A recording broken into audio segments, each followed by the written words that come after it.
Mark, thank you very much. Respiratory season ramping up now that we're heading into the colder months, but what are some of the best ways to avoid getting sick?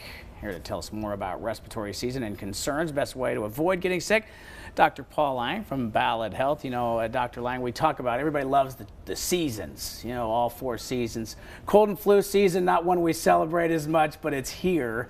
Let's start with vulnerable people and how we can protect ourselves. Well, we look at who is likely to get the sickest with these viral infections. And that's people that have chronic obstructive lung disease, diabetics, people with congestive heart failure, people with cancer on chemotherapy and immunosuppression. Those people, if they get sick with a viral infection, are more likely to get quite sick and might end up in the hospital. Usually the vulnerable people are the ones that should first get vaccinated, and we recommend the 3 vaccines, influenza vaccine, COVID vaccine, and the new one, RSV vaccine, respiratory syncytial virus vaccine, all 3. Let's talk about that RSV vaccine. Brand new. Okay. A lot of folks may not even understand that it's available. What do folks need to know about the newest of the 3 vaccines? RSV is a viral infection that we've been seeing for many years but didn't have the ability to treat it or do anything about it. It can cause viral pneumonia, and when COVID started, we saw a large percentage of people that we thought might have COVID actually had RSV pneumonia. And those folks now can be protected with this new vaccine that was released in May. And it's right now it's a once a lifetime vaccine, and it is protecting adults over 60, not eligible if you're under 60.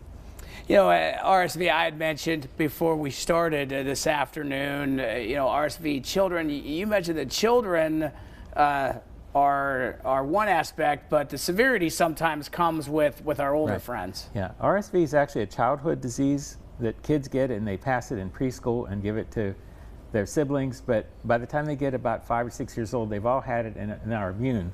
And all of us adults have had it as kids, but the immunity just doesn't last. When you've had it, it wears off with age, and by the time you hit 50, you probably have no immunity at all. And so that's why they target age 50 and up. Those are the people that really need it. The flu shot, the old flu shot, nothing really better, nothing more time tested than the simplicity of a flu shot this time of year. Talk about how important it is and what you see from your end, folks that maybe get the flu shot versus folks that don't. Well, people say, well, I still got the flu if I got the flu shot, but really that's not exactly true. It boosts your immune system, and if you do get exposed to the virus and get an illness, you're not as sick. People don't end up in the hospital, they don't progress to viral pneumonia, and they get better much quicker if they get it at all. And you don't know if you didn't get it. Yeah, but if you do, you aren't that sick. And so it has that added protection. You know, we talk about our stubborn friends too. I mentioned this has always kind of been my history. How do we kind of coerce our friends, family? You know, maybe 25 years ago they didn't need the flu shot or weren't first in line. Well, but ease them into saying maybe now's the time.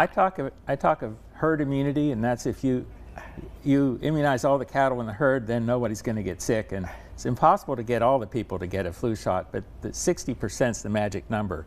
If 60% of the cows are vaccinated, and then the herd won't, no one in the herd will get sick. So we try to do that. And I think of it in the family, it's the same way. The younger folks are going to bring it home, and grandma and grandpa are going to get exposed, and they're the ones that will get sick, the vulnerable ones. Great information, Dr. Lange. As always, we appreciate you and the work you do every day.